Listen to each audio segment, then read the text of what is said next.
अच्छा। अभी खूब चर्चा में है, सोशल मीडिया में भी आपके चर्चे हो रहे हैं, फोटोज वीडियोस वायरल हो रहे हैं। तो आपने जो एक इनाम दिया गया था आपको, वो किसके द्वारा दिया गया था और वो कौन है, उनके बारे में हम जानना चाहेंगे। जय हिंद। आप देख रहे हैं एफा न्यूज़ और मैं हूं आपके साथ शोएब खान। दोस्तों, अभी हम मौजूद है फतेहपुर शेखावाटी के एक भींचरी गांव में, जहां पर हमारे साथ आप देख रहे हो इरफान भाई हैं, जो हाल ही में हाफिज कुरान बने हैं।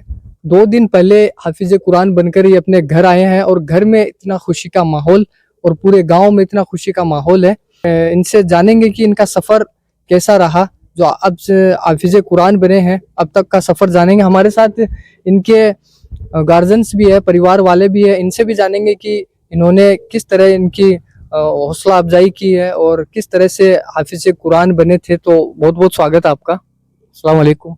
वालेकुम सलाम। इरफान भाई, सबसे पहले हम जानना चाहेंगे कि आपको कैसा लगा, मतलब हाफिज कुरान बने हो। घर में किसने कहा कि आपको हाफिज कुरान ही बनना है।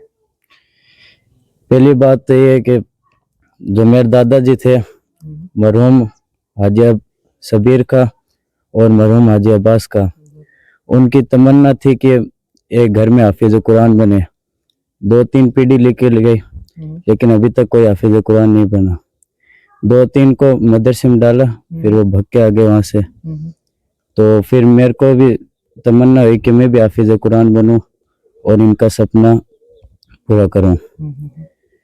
तो फिर मैं शुरुआत की मैंने मस्जिद से, जो मेरे गांव की मोहल्ले की मस्जिद है, उनके पास, उनमें पढ़ाते हैं मौलाना शौकीन साहब, उनके पास मैंने नाजर पढ़ा।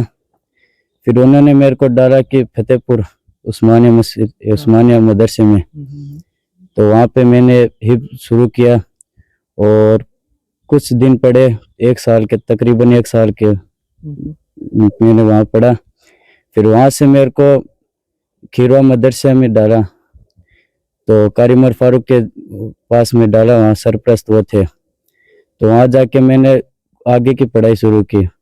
तकरीबन 2-2.5 साल मैंने पढ़ा और हिज़्म मुकम्मल कर लिया। 3 दिन पहले इंशाल्लाह पूरा हो गया। तो ये जो सफ़र आपने तय किया है, हाफिज कुरान बने हो आप, तो कैसी कैसी परेशानी आई आपके सामने और आप डिमोटिवेशन हुए और आपको ये लगा कि नहीं बन पाऊंगा, नहीं बन पाऊंगा, कहीं ना कहीं मन में ख्याल आया होगा। हाँ, परेशानी तो बहुत आई। बीच में ऐसे लगता है कि मन नहीं लगेगा, उस्ताद मारेंगे, चले जाओ, कुछ नहीं है इनमें। सब बोलते थे कि तनख्वाह भी कम है, ये पढ़ाई कोई काम की भी नहीं है। लेकिन मैं इनमें तवज्जो नहीं दिया और काम जारी रखा, पढ़ता गया। अब अल्लाह का शुक्र है कि एक हाफिज कुरान बन गया, बड़ी दौलत हासिल हुई। हर किसी को होती नहीं है, नसीब वाले अल्लाह चुन चुन के उम्मीद डालते हैं मदरसे में। ख्वाहिश थी कि मैं हाफिज कुरान बनूं या फिर आपकी कोई एक अलग सोच थी। मैं यही थी कि मैं एक हाफिज कुरान बनूं और जितने भी मोहल्ले वाले, गांव वाले, इनका सपना पूरा करूं। तो आज मैंने वो करके दिखा दिया और अब ये जिंदगी की पहली खुशी है कि मैं एक हाफिज कुरान बन गया। आपके चाचा है, ताऊ है और आपके वालिद साहब है, वालिदैन साहब है, उनका क्या रिएक्शन है जब आप हाफिज कुरान बनकर अपने गांव में आए। उनका तो बहुत अच्छा है कि वो तो ऐसे बोल रहे कि जिंदगी में पहली ऐसी खुशी मिली है, आप हाफिज कुरान बने। आज तक ऐसी खुशी कभी मिली भी नहीं। तो उन्होंने सपोर्ट भी बहुत दिया, उनकी बदौलत मैं आज यहाँ तक पहुँचा हूँ। अच्छा। अभी खूब चर्चा में है, सोशल मीडिया में भी आपके चर्चे हो रहे हैं, फोटोज वीडियोस वायरल हो रहे हैं। तो आपने जो एक इनाम दिया गया था आपको, वो किसके द्वारा दिया गया था और वो कौन है, उनके बारे में हम जानना चाहेंगे। वो मेरे ताऊ है, जो जयपुर में रहते हैं, के बिल्डर के बिजनेस चलता है। तो उन्होंने खुश होकर, वो भी पहले मदरसे में गए थे लेकिन 3 पारे किए और वहाँ से भग के आ गए। तो मैं वो हाफिज कुरान बना तो उनको खुशी हुई कि ये बन गया, मैं नहीं बन पाया। तो उन्होंने इनाम दिया कि एक तो बंगला दे और एक कार जो भी पसंद आए वो, और एक आलीशान मोबाइल दे रहे हैं। तो और इनाम दिए उस्तादों को जो भी आए, तकरीबन 1.5-2 लाख के करीब, वो सब दिए उनको। भाई, उन लड़कों को क्या कहोगे जो आपके रोल मॉडल है, तो उनको क्या संदेश देना चाहोगे आप। उनको तो ये कहना है कि अभी तो जिंदगी बाकी है, पहले से खराब मत करो, यही है कि अभी चल वो नहीं बन पाए तो फिर भी नमाज वगैरह और दीन के मामले में बढ़ो, इनमें कोई फायदा नहीं है। पहले मैं भी करता था, मेरे दिमाग में आई कि हाफिज कुरान बनूं वो बनूं, तो आज मैं बन गया, अल्लाह का शुक्र है। अस्सलाम वालेकुम रहमतुल्लाहि व बरकातहू। मेरा आरिफ अली नाम है। आरिफ अली, तो आपका जो लड़का हाफिज कुरान के सफर में था, तो आपको कैसा लगा और आपने किस तरह से इनको इस सफर के दौरान एक मजबूत इंसान बनाने और एक अच्छी सोच के लिए आपने दाखिला दिलाया?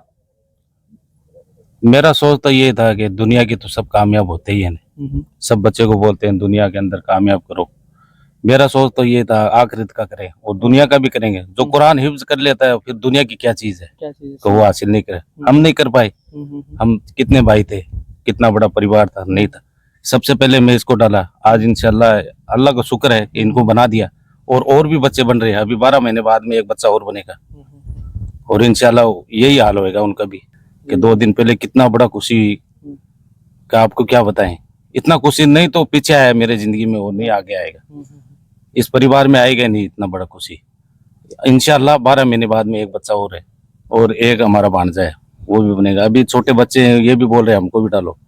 तो एक ये मैसेज है कि कौम को कि दुनिया के अंदर कामयाब होना है तो पहले कुरान का करो, उसके बाद में दुनिया का कामयाबी लो। सही बात। और अभी ये ऐसा नहीं है कि कुरान हाफिज बनाए, ये 12वीं का परीक्षा भी देगा अभी। अच्छा। साथ में दोनों चीज चल रहा है और इंशाल्लाह इसको सपोर्ट पूरा है। मैं बोलता हूँ जितना पढ़ना है तुम पढ़ो। जानेंगे, क्या नाम आपका? अजरुद्दीन नाम है मेरा। अजरुद्दीन, क्या लगते हो? इरफान का बड़ा भाई हूँ। बड़ा भाई हो, तो बड़े भाई होने के नाते आपकी क्या जिम्मेदारी रही कि छोटा भाई हाफिज कुरान बने, तो आपको कैसा लगा? अल्हम्दुलिल्लाह बहुत खुशी हुई, हम सबको, हमारे परिवार को बहुत खुशी हुई कि हमारा छोटा भाई कुरान हाफिज बना और साथ में दुनिया की और दीन की दोनों तालीम ले रहा है। 12th कर रहा है अभी हमारा छोटा भाई। हाँ सर। तो शुरू से आपने अपने भाई के अंदर ऐसा क्या देखा और आपकी सोच कैसी थी अपने छोटे भाई को लेकर कि मेरा भाई इस मुकाम पर होना चाहिए? देखो, पहले ये 4th 5th में इंग्लिश मीडियम में पढ़ा था। पहले चाचा ने इसको इंग्लिश मीडियम में पढ़ाया, फिर दादाजी को 8 साल हो गए अभी, दादाजी का इंतकाल हो गया। तो उस दिन से चाचा ने से दिमाग में डाल लिया कि मेरे को बच्चे को कुरान हाफिज बनाना है। उनका सपना था, दादाजी का, परदादाजी का, सबका सपना था। तो चाचा ने ये ठान लिया कि मेरे बच्चे को कुरान हाफिज बनाना है। तो अभी भाई ने कुरान हाफिज। तो अभी माहौल कैसा है परिवार में और आपके अहबाब रिश्तेदारों में, कैसा माहौल है? बहुत ही खुशी का माहौल है। पूरे मोहल्ले, पूरे गांव में, आसपास के जितने भी गांव हैं सब में बहुत हमारे खुशियां भी आ रही हैं। कॉन्ग्रेचुलेशंस भी सभी दे रहे हैं, बधाइयाँ दे रहे हैं काफ़ी, और हम सब परिवार बहुत खुश हैं। शुक्रिया, बहुत बहुत शुक्रिया। एक मिनट रुको। हाफिज़ कुरान बनना ये कोई आसान काम तो है नहीं, बहुत मुश्किलों के दौर से गुज़रना पड़ता है। ये तालिब इल्म जो हैं अपने मकतब के असातिज़ा से फ़ारिग होने के बाद में उनके मकतब के उस्ताद ने हमें हज से 4 साल कबल तकरीबन में जामिया खीरवा इस शेखावटी इलाके का सबसे बड़ा इदारा है, उस इदारे में मैं खिदमत अंजाम दे रहा था। उस वक्त में मेरे सुपुर्द किया था इस बच्चे को कि किसी तरह इस बच्चे को हाफिज़ बनाना है।